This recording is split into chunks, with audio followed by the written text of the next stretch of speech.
Dr. Andy here. Today I want to show you and brief you a little bit about the temporomandibular joint, and that is because we keep seeing a few TMD cases or temporomandibular disorder cases.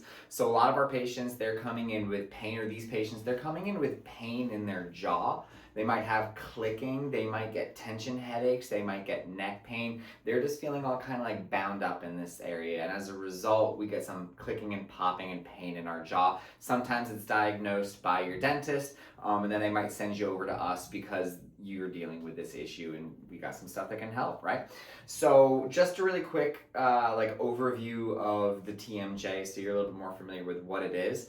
Of course, it's your jawbone, right? It's your jaw joint. It's where your mandible or your lower jaw is attached to your skull, right? I know this is a beautiful drawing, I know, right? You guys are used to Dr. Williams's drawings, which are perfection. Mine looks a little bit more scary. I know that, sorry guys. But you have, and where the main problem is this articular capsule. If you've ever heard of like a bursa is like a fluid-filled sac inside a joint that protects that joint and allows the bones to glide smoothly. The articular capsule works very similar. I want you to think of it like a gel cushion that sits in between your mandible or the lower jaw with the rest of your skull, and it allows your jaw to open and close nice and smooth without any kind of problems. Now, obviously, TMD is where problems start to develop. Maybe you've got some muscle spasms that are throwing off the joint a little bit. Maybe you've got inflammation in the articular capsule itself. So we start to develop the problem inside that joint.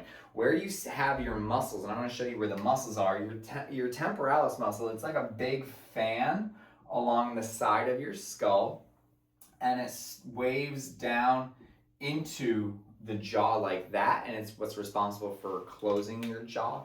So a lot of times you get a lot of pain and discomfort along the sides of your head. Now, if this is you and at home, there's a couple areas that I want you to start to massage that can start to provide relief, and hopefully it does it so that you don't need to come into our office. So if the muscles are starting up here and ending down here, that's where I want you to massage, right? So you can't do much about the capsule itself if it's inflamed and it needs some help. That's where we can help. But these muscles, if you just take your fingers, maybe 2 fingers, maybe 1, you put it on the sides of your jaw right here, and you just start to do little circles. You can feel that muscle underneath, right? And you can feel where it's super sore and super tender. If you just do little tiny circles on top of that muscle, you can start to develop some relief, right? Now, they are very tender and they are very small, so you don't want to overdo it too much. You can give yourself a headache and you can make yourself pretty sore, but just little gentle motions in there trying to work these muscle spasms out. And then the temporalis muscles up here along the sides of your head, you can feel around and you can literally kind of tell with your fingertips where there might be some bumps and ridges and where you're sore. And it's the same deal. 1 or 2 fingers, you put it on that muscle on that spot, and then you press in and you do little tiny circles trying to work those muscle spasms out. Once again, don't give yourself a headache by doing this all day long or pushing super, super hard. Be nice and gentle, work these muscles out, top and bottom, because in between is that articular capsule that we want to protect. Thanks guys. If you have any questions, send them our way.